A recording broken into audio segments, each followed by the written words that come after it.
I'm excited for this video today, y'all. So we're gonna do a little coffee chat video. I figured I would catch you guys up to speed with where this channel is heading in 2020, this new year. Very exciting. I do love all of the memes though that are like about how we all have such high hopes for like us in the new year, you know, for yourself. And we always fall short. So last week I sat down at my computer and I was like, I want to just list out my goals for the next year. But I realized that to do that, I kind of needed to think back on 2019 and think, how did I do? Like, I don't know that I really set any resolutions or anything next year, but just kind of being mindful of the past year, what things about myself did I improve? And I was very proud of myself. And so I was telling my mom about this, and I'll share with you guys what I think my successes were from last year.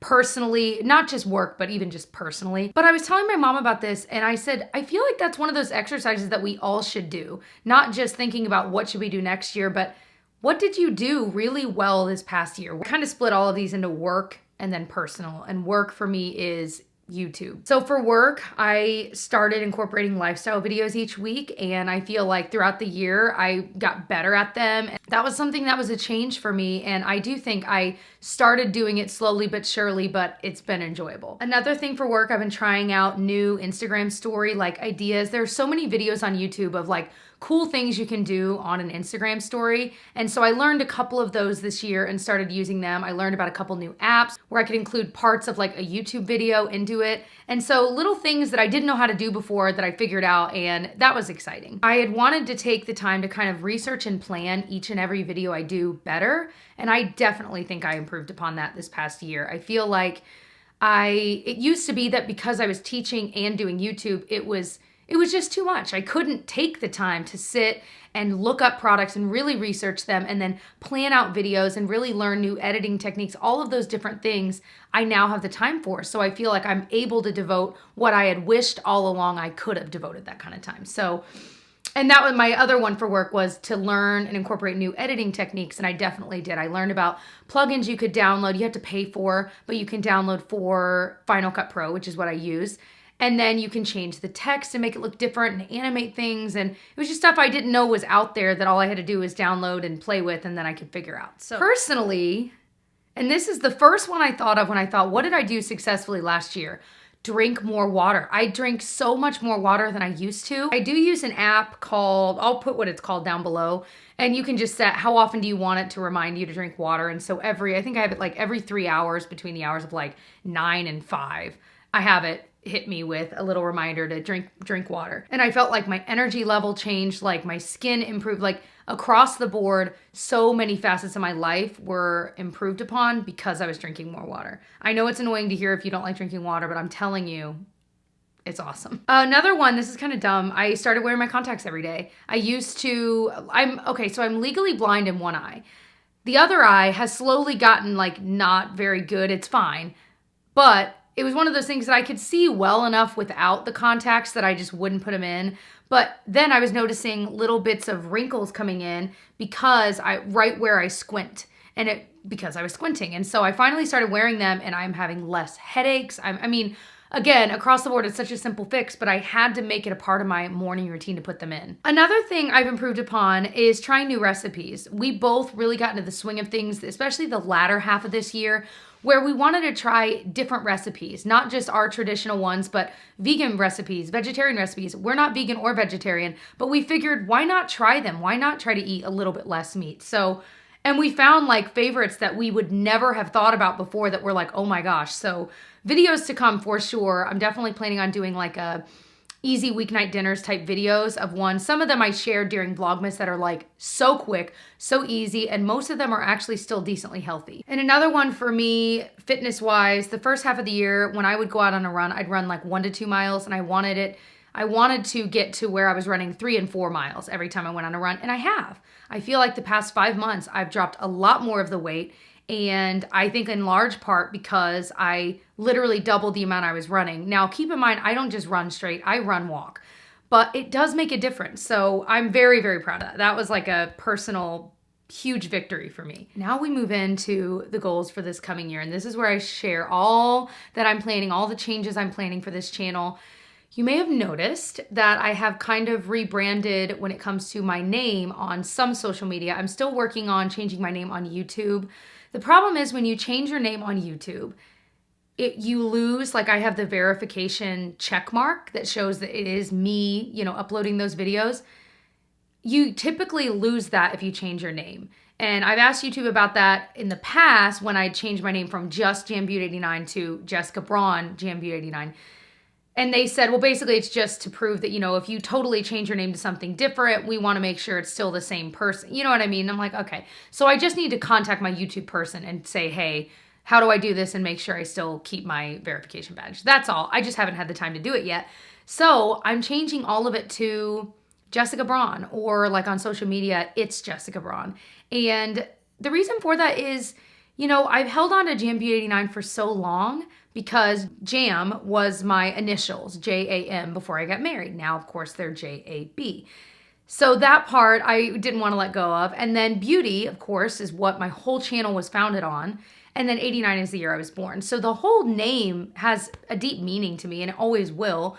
It's just one of those things that the name really is not serving where I'm headed with this channel. And I thought if I'm really going to make the change to do beauty and lifestyle, which we'll touch on in a second, I need to change the name. And so just simply going to Jessica Braun, I think makes the most sense. It doesn't pigeonhole me in anything. And then of course, Jessica Braun was taken on all social media, so it's Jessica Braun has worked out really well. So that's where it's headed. You'll slowly see things change. It's not that big of a deal. Most of you guys probably wouldn't notice anyway, but for me, it's a big deal. And I was inspired by the Taylor, who changed her name to Taylor Wynn, and she just felt like she needed that change. She's not going like towards lifestyle as far as I know, but just making that change for herself, she's kind of outgrown the name she had. So thank you, Taylor, for inspiring me. Take a minute. I feel like I'm going so fast as usual. Ooh, do you guys want to see some artwork I'm going to hang up? Hold on. I was at Target this morning getting I needed wipes for my daughter and a couple other things. And of course it was Target. So I was strolling all of the aisles and look how cute this is. It's going to go back there. Back behind that chair. I've always felt like I needed something there, but every time I would look at artwork, I never loved it.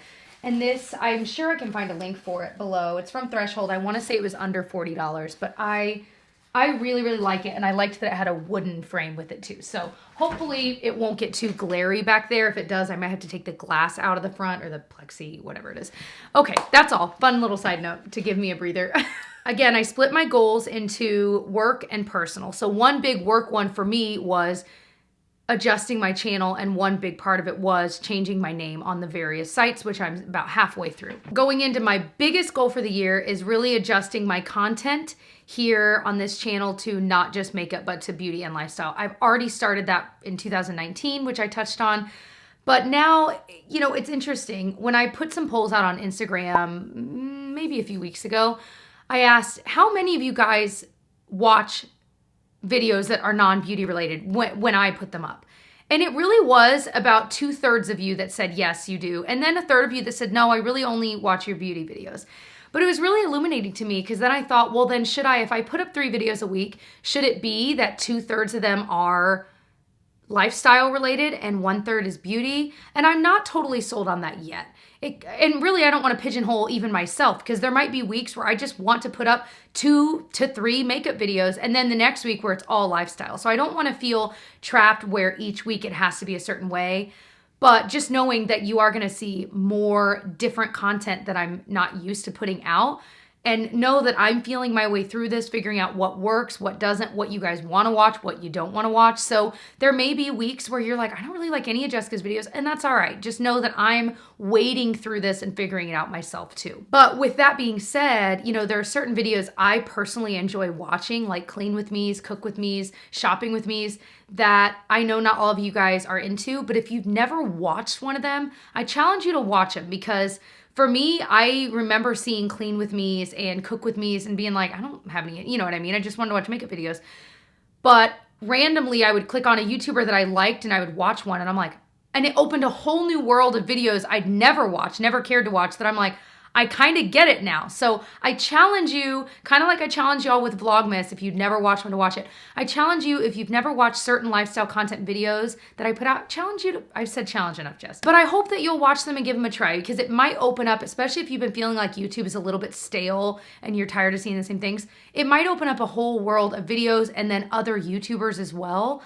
That you never really knew you were into or that you might be into. So that is kind of where I'm headed. I don't think I'm ever gonna drop the makeup thing, because I do love makeup and it's not something that I, am tired of. I'm tired of all of the releases, but I still like makeup and it still gets my heart going. So it's not going away. It's just I'm adding other things in to kind of breathe life into other parts of my life on YouTube. And I know that a lot of you guys have grown up with me.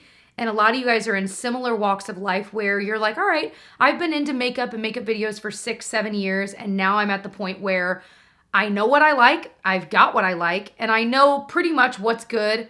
I'm ready to watch other things in my downtime and I'm watching YouTube videos. And that's where I'm at too. So I hope to be able to provide some of those other different things for you guys to watch. I'm really into Taylor Swift and I really like her new album a lot.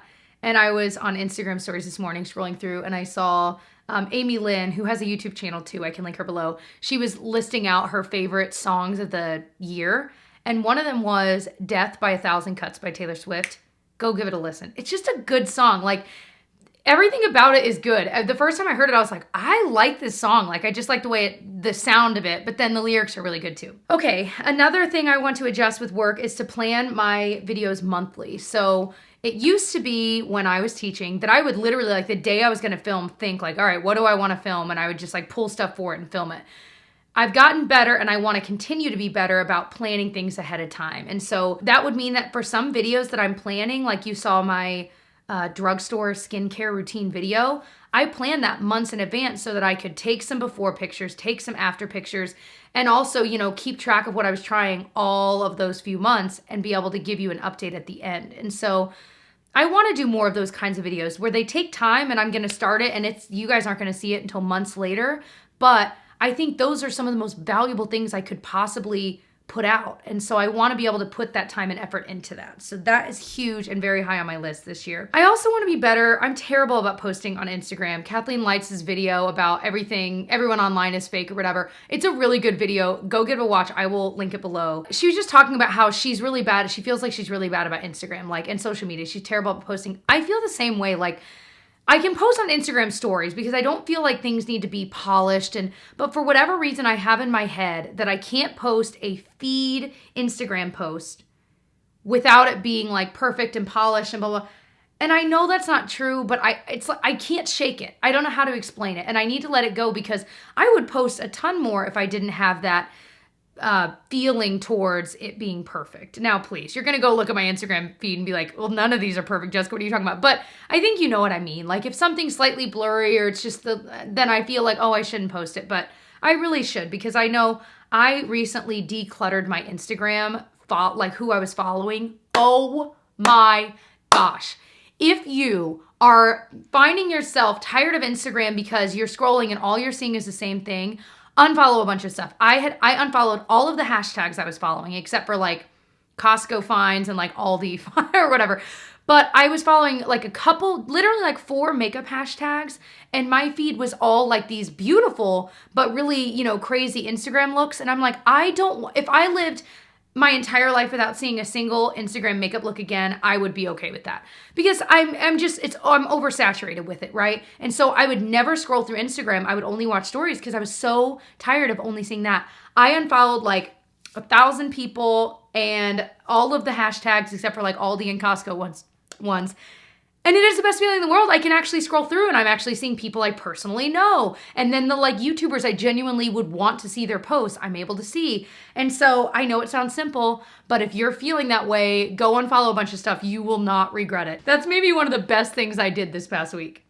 Oh, I want to be better at posting on my Facebook page. I'm really bad about that. And so if I post an Instagram story, it'll post that to my Facebook story. But beyond that, there's not a lot going on there. And I know that there's a good chunk of you guys that do check Facebook a lot. And so I want to be better about, like, when I post a YouTube video, I'll usually tweet about it, and I want to be better about also posting on Facebook. So that's a goal of mine. Oh, this is going to be huge for me. So on my Target run, I bought a few things. I bought this binder. It's like flexible, but it's like a fake leather type feel, and it says documents. And I want to create, okay, so when I was a teacher, I had all kinds of teacher lesson planners, and none of them worked for the way that I think. And I know I'm not alone, where you feel like no planner, not even just teaching, but just planners in general, none of them work the way you personally think. Like, I've never found one. I've loved the Erin Condren ones over the years. I've loved so many different kinds, but none of them are just right. So I thought, Jessica, let's do the Goldilocks effect. Make one that works for you. And so for me, like, I needed a calendar that was just so I could see what am I filming each day. And then a calendar where it would show me what am I editing each day. And then an upload calendar that showed what I was uploading each day. I mean, that's what I need, and I need them to be separate. So I thought, Jessica, make your own template. I'm decently well versed in making templates because of teaching.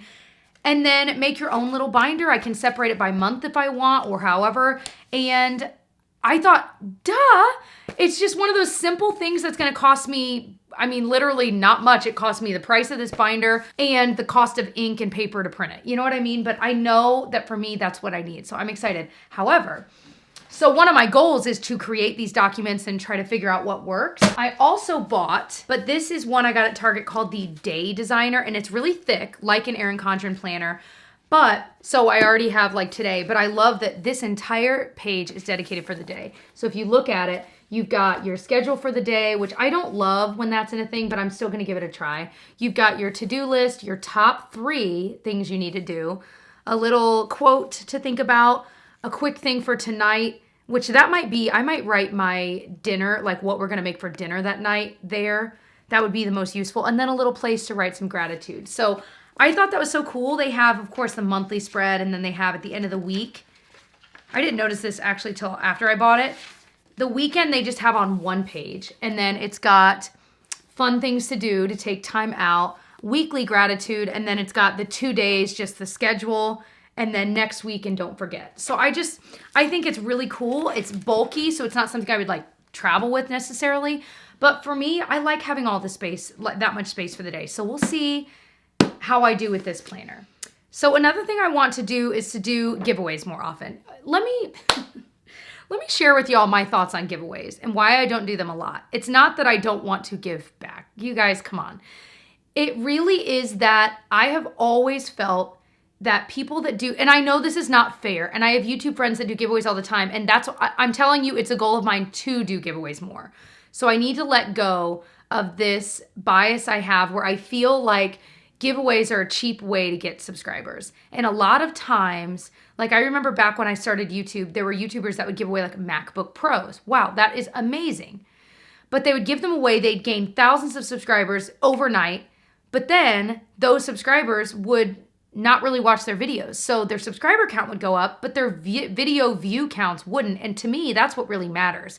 If my subscriber count never grew, but my videos are being watched more and more, well, that's what I want. I want you guys watching my videos. Because at the end of the day, the subscriber count doesn't matter. And a lot, especially if you're talking about like, if you're trying to get deals with brands, they're looking at subscriber count, but they're really looking at your average video views. Because if you have 2 million subscribers, but you're only getting, I'm saying only, I know this is a lot of people, but you're only getting 10,000 views per video, someone that's getting 50,000 views per video, but have maybe a fourth of the amount of subscribers might be worth more. This sounds awful, I know, but I'm just giving you guys the honest truth behind it. So where am I going? Why am I talking about this? Oh, giveaways. I don't want my subscriber count to grow just because of a giveaway I'm doing, only to really them basically be ghost followers. I guess that's the point. Now, I know that that's not fair to you guys, and this is why I do want to do giveaways more. So one of my goals is to do giveaways once a season, a really nice big seasonal giveaway. And then maybe once I get used to a year of doing giveaways more often, maybe doing them once a month. But I want myself to be successful in all of these resolutions. And this is one I thought once a season is very doable for me. So another thing, and this is one I almost took off, is to post an IGTV once a month. Again, it's doable. I struggle with IGTV, and I'm going to be very honest with you, because I don't make money doing it. It's not that I don't want to post on social media. I post on IG stories all the time. I'm not making money doing that. I post on Twitter all the time. It's the fact that it takes almost as much time to film and edit an IGTV video. Why can't I say IGTV video? As it does to film a YouTube video. And when I think about the value of my own personal time and where that time is best spent, it obviously would be best spent on YouTube videos because more of you guys see it. I obviously can make money from it because this is my job. And so I struggle with spending the time on IGTV. So I have put up a couple. I think if I ever do them regularly, it would have to be like a really informal, like sit down, I'm not even going to edit, like a one take kind of thing. Because then I would love to do it because then it's not taking an entire work day. So another big thing for me is to buy only products I genuinely want. The reason this is a big deal is because I've been removed from most PR. I'm working on getting removed from the rest of it. There are probably 5 or 6 brands I don't want to be removed from because I genuinely love the brand. I love the products they come out with. So I'm like, well, if I'm going to probably buy those things anyway, why? I mean, it would be stupid of me to remove myself. But from the majority else, yes. And so because of that, that means that any makeup I'm bringing into my life, I want to be bringing in because I want to use. That might sound obvious to half of you. The other half might be like, well, why would you ever buy makeup that you don't want? The reason would be that maybe I was buying makeup before that was really hyped up, everyone was talking about. But if I can, like, let's say it's a palette, I look at it and go, well, I really don't use that many palettes anymore. And on top of that, their colors I'm not really going to use. Well, past Jessie, this time last year, would have bought it anyway and shared about it in a video, and then months later decluttered it. And I'm like, that cycle has to stop. So that's kind of where my mind is at. I thought about doing like a no buy or a low buy, but I'm like, when I look at my spending, if you didn't see my video about the beauty consumer tag, I touch on this ad nauseum. I will link that video. I just put it up literally. It was like the last video I put up. Just being thoughtful about that kind of stuff. So I thought, well, I could put a cap and say, okay, I only want to spend like $100 a month on makeup. But to be frank, there are months that I don't buy any makeup. And so I don't even want to put that cap on it. I'm just going to say, if it's something that interests me that I genuinely would use in my everyday life, I'm going to buy it. I think either way, I'm going to be saving a ton of money. And so that's the headspace I'm in.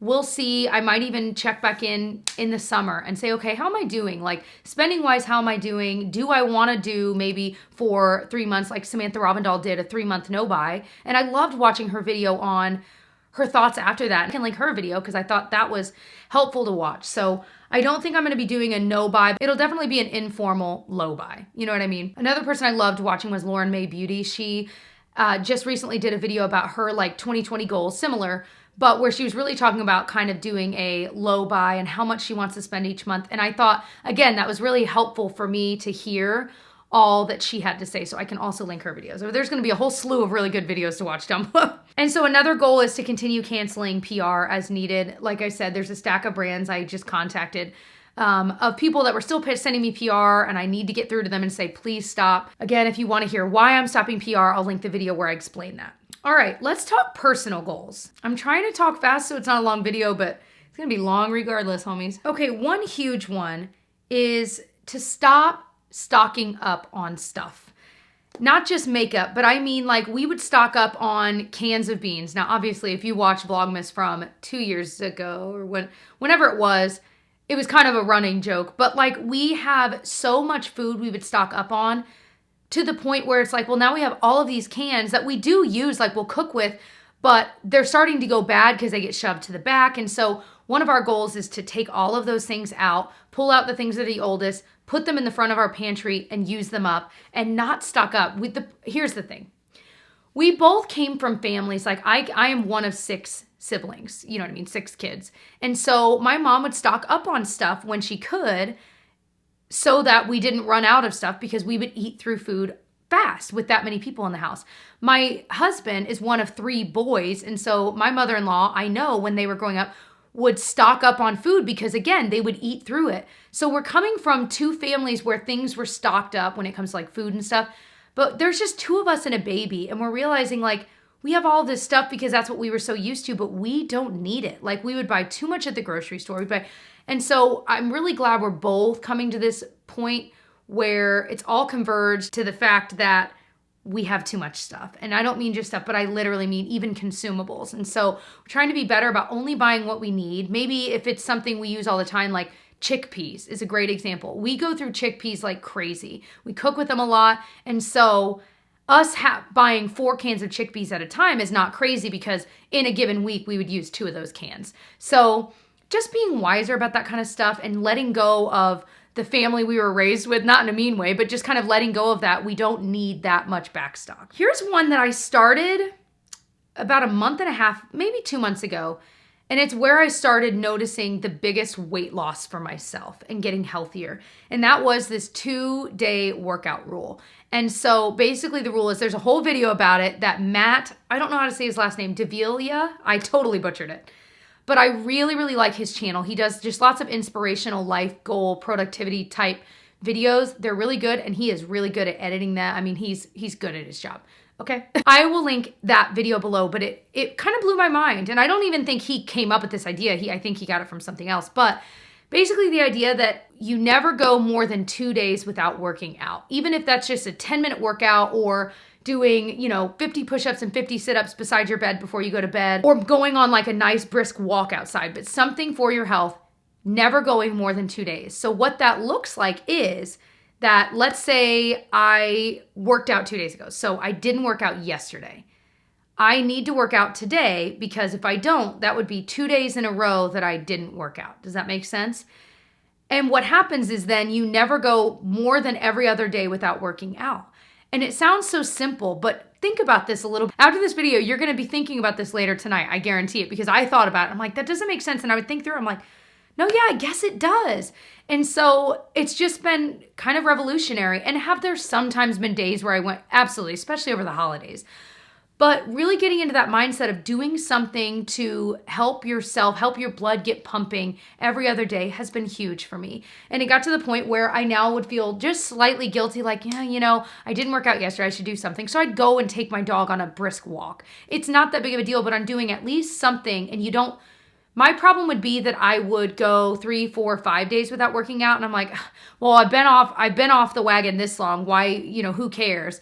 And so this is kind of keeping me to that, kind of keeping that momentum. And that I like about it. So that's something I'm going to keep going with and see how I do. I want to get better. These are so specific, but this is what I needed. I want to use cuticle oil and moisturizer every night. Not on my face. I do my skincare routine. I would say, honestly, every night. I could count on one hand how many nights this year I fell asleep without taking my makeup off. And that I'm proud of. Again, that's been a huge change for me in the past few years. But I need to be better about using cuticle oil because I notice a difference when I use it regularly, and especially with the winter, I need it. So using cuticle oil and also putting moisturizer on my hands and feet every night. I've already noticed some signs of aging on my hands, and so I'm trying to be better about SPF, but I also want to moisturize at night. And it's such a simple thing. I keep it in my nightstand, but I've realized I'm like, maybe I should move my hand and foot cream to where my skincare is. Because then when I'm seeing all that, I can put my cuticle oil on, I can put that on, and then go to bed. The second I hit the bed, I'm already like, oh, it's time for bed. I don't need to worry about moisturizer. I'm too tired. So I need to think through my routine and move it so that it'll be a part of that nighttime routine. And it's funny, these are not momentous changes, but I think all of these are doable, that even if I only get slightly better at all of them, that's still better than what I was doing. Another thing I want to be better about is getting up to using retinol 3 to 4 times a week. I use it once, maybe twice a week. I've really gotten bad about using it lately. I want to build that up, and I want to get to using it 3 to 4 times a week. I'm definitely noticing some fine lines, and I feel like they're getting worse. And so I'm like, I need to really be upping how much I use it. I want to develop a real morning routine. So there's this other YouTuber I watch named Amy Landino, and she she's written 2 books, and her newest book, I really like her. I really love her channel. You guys would like her too. She wrote a book called Good Morning, Good Life, and I want to buy it. My understanding is that it's focusing on your morning and your morning routine and how, kind of developing one. And I've never really thought about it. I'm always like, well, yeah, in the morning I get up, I make coffee, I eventually brush my teeth, put my contacts in, I get dressed. But the idea of, there's so much more you can do in the morning and really creating a routine that works for you. And I want to do a little bit more with gratitude journaling and things like that. And so I feel like if I can work all of that into a morning routine and get used to it, then it'll be just like my nighttime routine that I am used to. I've been doing it for a long time and that hasn't changed. So that's something that's a goal of mine that I would like to start. And that would involve maybe quick journaling, maybe reading a devotional. That's something important to me personally. creating my to-do list, which I do every day anyway, but why not make all of that part of the routine? So another thing I want to start doing every week, I want to go to the gym once a week. We have a gym membership that just sits there. Now, we are blessed in that we have an area of our house that we've turned into kind of a gym-ish. I mean, it's just the stuff I use and he uses, like a few kettlebells, some hand weights. But we did buy like a used treadmill on Facebook Marketplace. It's great. That has helped so much. But there is definitely a difference between when I go to the gym and use those machines and the ones here. And I feel like I get a better workout when I actually take the time to drive to the gym. So I thought if I could do that once a week, like pick a day and every day do it the same, that would be awesome, because then I'm getting strength training. I can be running while I'm at home, but then doing great strength training once a week there. I also want to be better about going to church. I just want to be better because I know that the weeks that I do go to church, my mindset is different. It's something that, again, that's a personal thing. Not everyone goes to church. Not everyone is religious. I'm fully aware of that. But for me, that's something that I know improves my mood for the week, improves my mindset for the week, improves my happiness for the week, and I just need to make it more of a priority, obviously. Other thing I want to, on the totally opposite end of the spectrum, I want to fully moisturize my body more often. I'm pretty good about it, but I don't do it every single time. And I want to do it every single time. And I also want to be better about dry brushing more. Dry brushing for me, there are so many things it claims to do, like for cellulite and for whatever. For me, what I notice is that the red bumps on my arm are way better when I dry brush regularly. And that is important to me. And so I need to make it a priority. And then lastly, I know this is huge. I want to consistently wake up before 7:30. I'm saying 7:30, but what I really mean is I want to be up at 7.